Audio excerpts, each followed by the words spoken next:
So the lesson is clear. Sowing and reaping peace requires humbly following direction. This lesson is highlighted in the following dramatization. Notice the benefits of submitting to Jehovah's direction.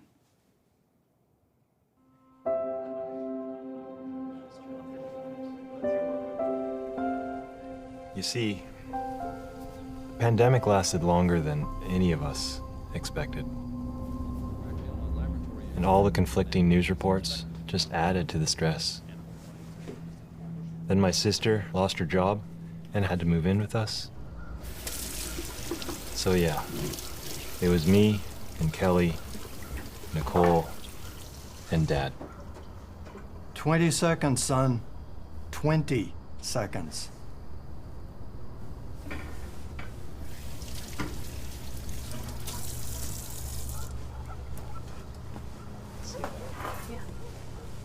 Where's your mask? Don't worry, Here. You can use this one. I won't get near anyone. Gary. Listen, nobody at the warehouse is wearing masks. And do you know how many people have actually gotten sick? 0. So far. You saw the last governing body update.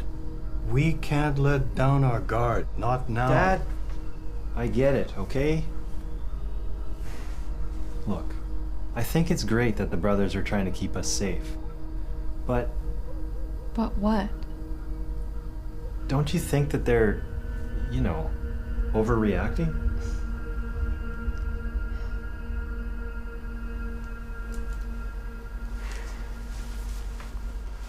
Sorry to interrupt this Oscar-worthy acting display, but I really must add some commentary, otherwise I run foul of the rules on copyright.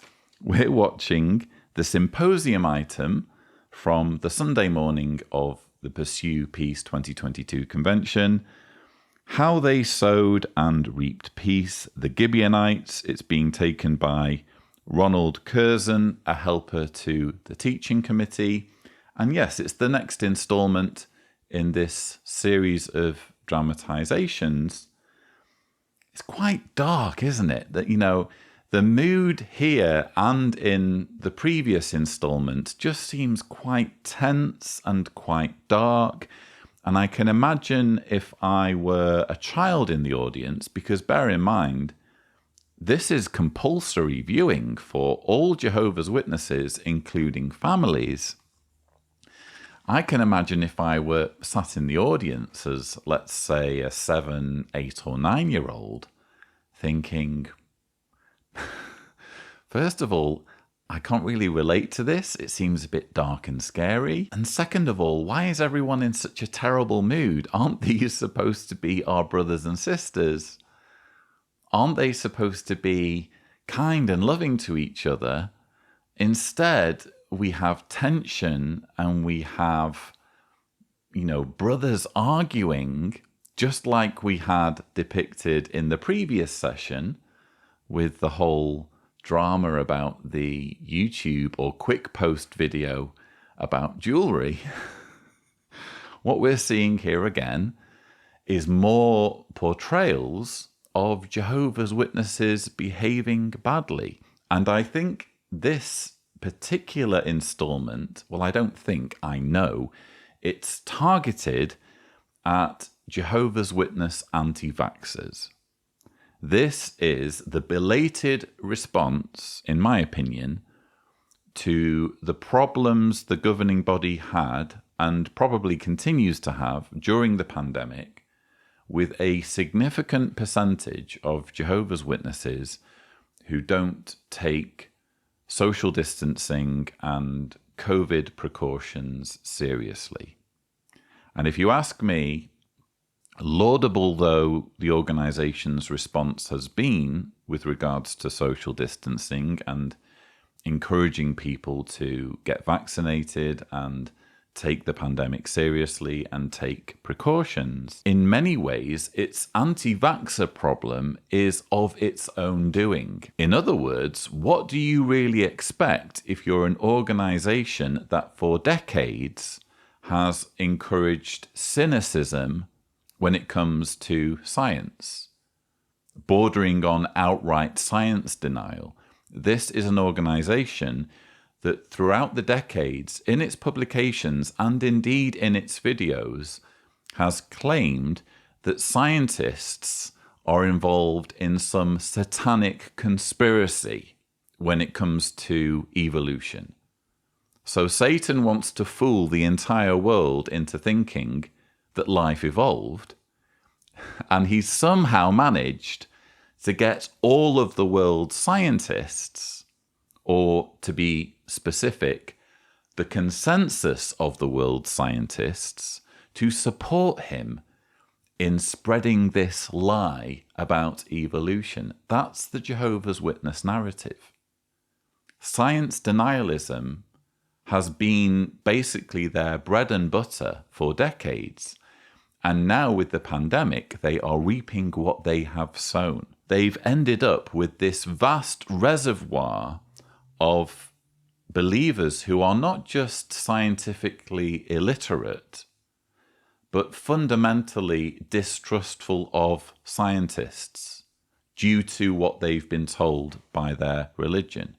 And that presented a huge problem, or continues to present a huge problem, in the organization's response to COVID. This organization has lost well over 20,000 of its members due to the pandemic, and while a significant percentage of those mortalities will have been Jehovah's Witnesses who are not anti-vaxxers, who did take the precautions seriously, who did get vaccinated, being vaccinated is no guarantee against being infected or even dying due to the coronavirus.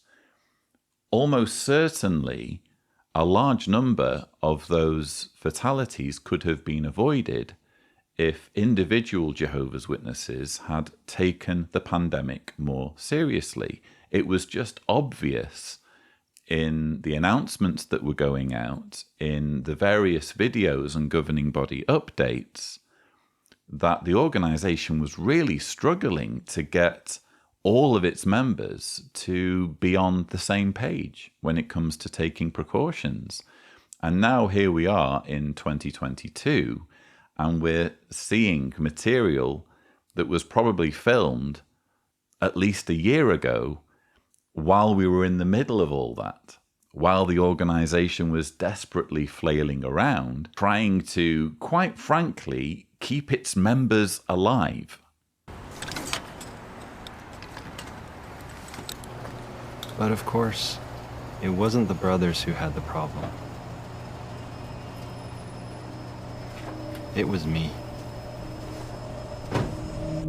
A week later, I found out that a friend in our service group was in the hospital with COVID-19. He was young, and he'd been taking all the right precautions.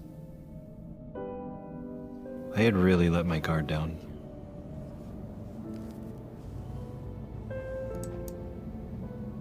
Now is not the time to slacken our hand when it comes to safety. Don't let your guard down. Don't think the virus can't affect you or your family. I saw how the organization was really trying to protect us, and how much my decisions were affecting others, including the people I love the most. As the pandemic dragged on, I learned the importance of being humble and obedient.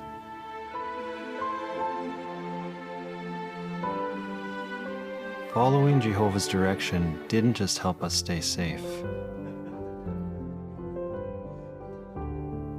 It brought us peace.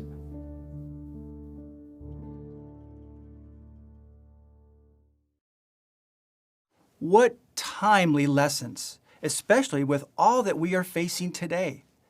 Like Gary, there are times that we may need to adjust our thinking on matters and put aside our personal opinions and preferences so we can loyally and humbly follow Jehovah's direction, or whatever direction we receive from his representatives, the faithful and discreet slave. Perceiving Jehovah's thinking on matters will help us to avoid getting into a battle of wills so we can follow his direction or whatever direction we receive from the governing body. Well, that was about as subtle as a sledgehammer. Ronald Curzon there, or Robo-Ron, as I like to call him, telling Jehovah's Witnesses, or reminding Jehovah's Witnesses, to loyally and humbly follow Jehovah's direction, or whatever direction they receive from his representatives, the faithful and discreet slave. And having said that, he repeats his message, telling Jehovah's Witnesses to follow Jehovah's direction, or whatever direction they receive from the governing body. Twice he uses the words whatever direction, follow whatever direction. Doesn't have to make sense, doesn't have to be logical. It could, frankly, be dangerous. It could be completely lacking in sanity or sound judgment. If it's coming from the governing body or faithful and discreet slave, which, let's face it, is sort of synonymous now with Jehovah, isn't it? How do you distinguish between them? They just use Jehovah and governing body in the same breath now, don't they? But the message here is disturbing. It's chilling. Whatever direction you receive, you must obey. Obedience is everything. And to hammer that message home, we have this dramatization, which was so clearly filmed at the height of the pandemic. Ronald seems to think that this is really timely advice. What timely lessons, especially with all that we are facing today. I'm not sure it's timely at all, Ronald. I actually think it's aged really badly in the context of the U-turn the organisation has effectively done with COVID. They're now essentially throwing caution to the wind in not just making in-person Kingdom Hall meetings an option for Jehovah's Witnesses, but actually ordering Jehovah's Witnesses to return. And I allude to this in a recent JW Watch live stream. Trouble in the Kingdom Halls, thumbnail here, if Tibor is gracious, and we know he is gracious, always, apart from that one time. So they have been ordering Jehovah's Witnesses to get back in the Kingdom Halls in almost direct contradiction of the tone and message of this dramatization, which is all about keeping distant, staying socially distant, taking the pandemic seriously. When you're ordering Jehovah's Witnesses to attend meetings in person and effectively shaming them if they choose to attend those meetings virtually, just as a precaution, how does all of this fit in? How do you then go to showing them dramatizations of Stephen Lett in a governing body update warning Jehovah's Witnesses, now is not the time to slacken our hand when it comes to safety. Don't let your guard down. Don't think the virus can't affect you or your family. I mean, how do you take that seriously as something that Stephen Lett would have the freedom to say in a future governing body update?